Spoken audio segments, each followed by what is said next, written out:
y'all, welcome back to Poplar Creek Farm. I am getting ready to go out.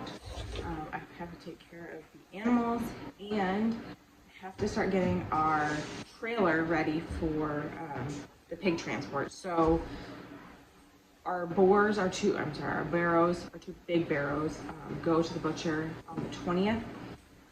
So we like to get them loaded about a week before. It's just kind of best to give us the least amount of stress and to give them the least amount of stress too. Getting them in there early, you can feed them, you can give them water, they're comfortable, they'll have lots of hay, they're safe, all those things. So it's not like it's an uncomfortable, structure or living environment for them. It'd probably be good to get them out of the mud. But the reason we get them in there so early is because if for whatever reason we can't get them in, it gives us more time to try again.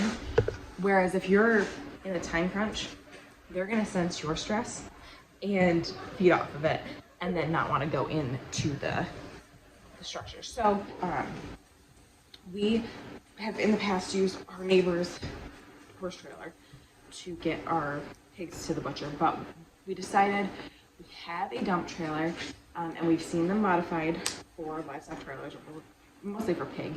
But we've seen them modified, so we figured we'll try it. And we did go ahead and build it, and then we ended up, because we didn't bring them to the butcher, we unbuilt it, and now we're building it again. It's really just fairly easy. We have 3 cattle panels hooped, and then they're secured into the inside. We have kind of wood on the sides anyways, so we screw that in, and then we'll put a tarp over it and zip tie like at every point possible so that it's nice and secure for transport. Now we did cut down the cattle panels. Initially we had them the full size.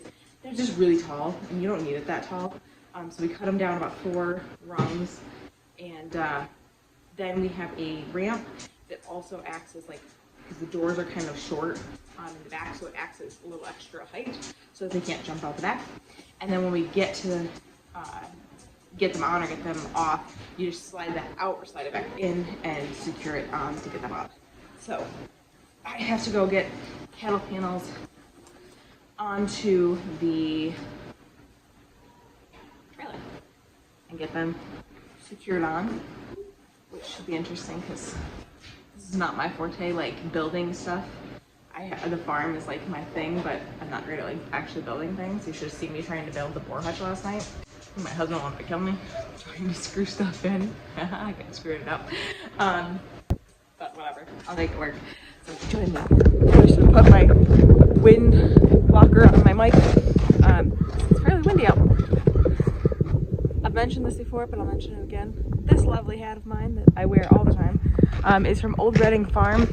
They're in Connecticut. They do have a YouTube, and they have a website where you can order them. These are all alpaca hats, and they have some that are alpaca and like a mix. But they're so warm. The alpaca is so warm. I end up actually, my head sweats in it. So this is our old rabbit hutch. It actually had some extra length to it before with the rabbit hutch. Initially it was a chicken tractor, and then it became a rabbit hutch, and now it's this. Now it's going to be for our boar. We're going to get a ridge cap, and then this is going to be boarded up because the other end is the entrance. We may have to add a little bit of framing just for structure. This is not the exact plan of like the Jody IPP A-frame, but it basically ended up being the right size and everything. It's not perfect, but it's mostly just to get us through until we can build some nicer A-frames. And if this works, then we'll just leave it, obviously. So again, we have to get the ridge cap and the end on, and then get this to the back because our breeders come next week. So something I didn't account for with all the snow, I still have space on either side to put the cattle panels, but I'm gonna go grab a metal shovel and just try to get some of this out. And this right here, you can see, now we built this up for other things that we've used this dump trailer for. But this is where we slide in the ramp, which also again acts as like that higher up for the back doors, the gates, because they're, not big and pigs could absolutely jump over that. But then we'll get the cattle panels hooped over. I'm not going to put the tarp on yet. So we're not going to put the tarp on until pigs are already in there. Pigs don't like dark structures. Like, they don't like dark spaces. They don't like to go into dark spaces. So they are less likely to go in here easily with the tarp being on. We have the ramps to drive stuff up on it, and that's what we pull those out, and then we screw in or bolt in the ramp, the plywood ramp, which has some skids on it and some like little pieces of wood across it to give them some traction. And we're also going to spray it down with a like grip plastic spray stuff. So.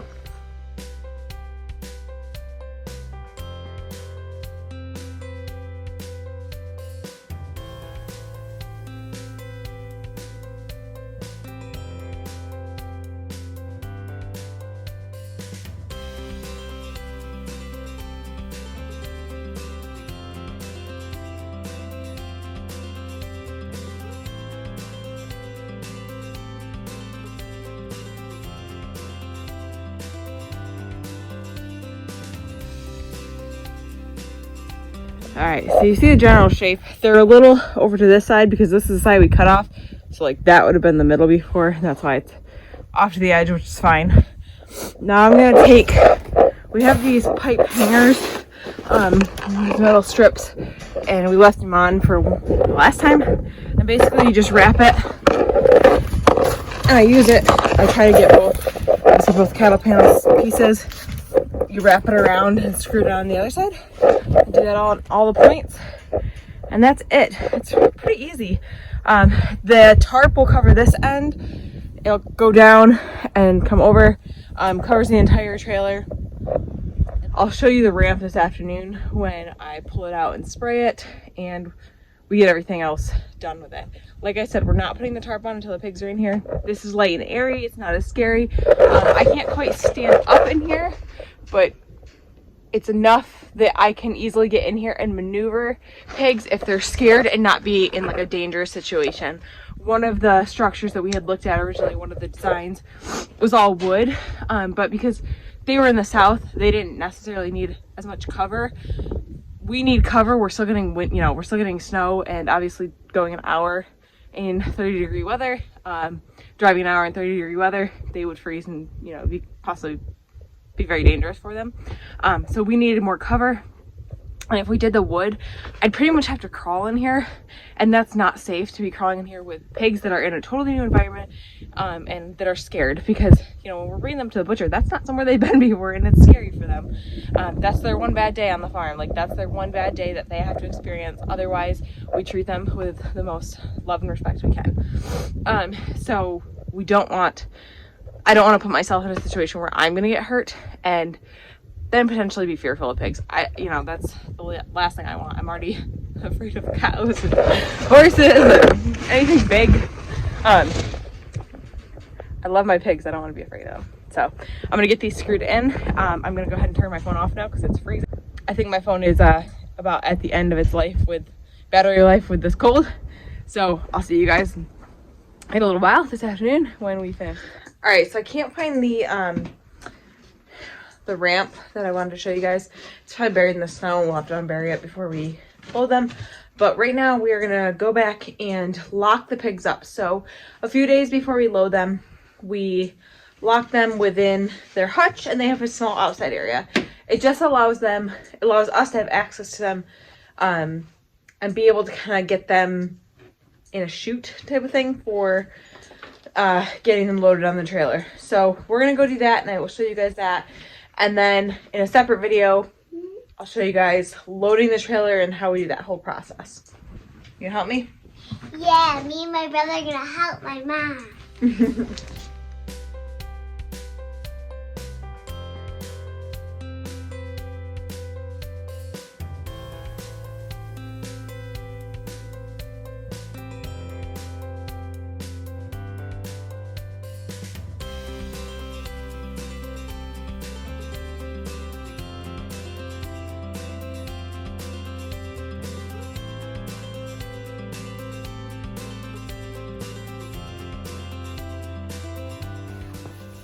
Alright, so this didn't go perfectly. It was me and my kids. Normally I have my husband helping me. Unfortunately, he's not available tonight to help me.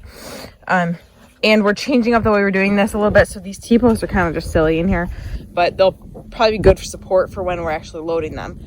So currently there's cattle panels that are hooked to the end of each, as you saw, and then they're extended around. And the idea is I'll unzip tie these and have them create a lane to the trailer that'll be basically right here. You know, obviously it stresses them out a bit. Gave them hay, gave them some apples and bananas, mostly because they were really freaking out. They went through their feed pretty fast per their usual selves. And now I'll put their water in there, and I'll feed them and water them in here until we load them on the trailer. We'll bring the trailer back tomorrow and they'll be in here until we load them, probably Saturday morning. So they will be just fine. It stresses them out initially a little bit, but honestly they settle in just fine and we'll be okay. And I'll rehook the fence. The fence is pretty close.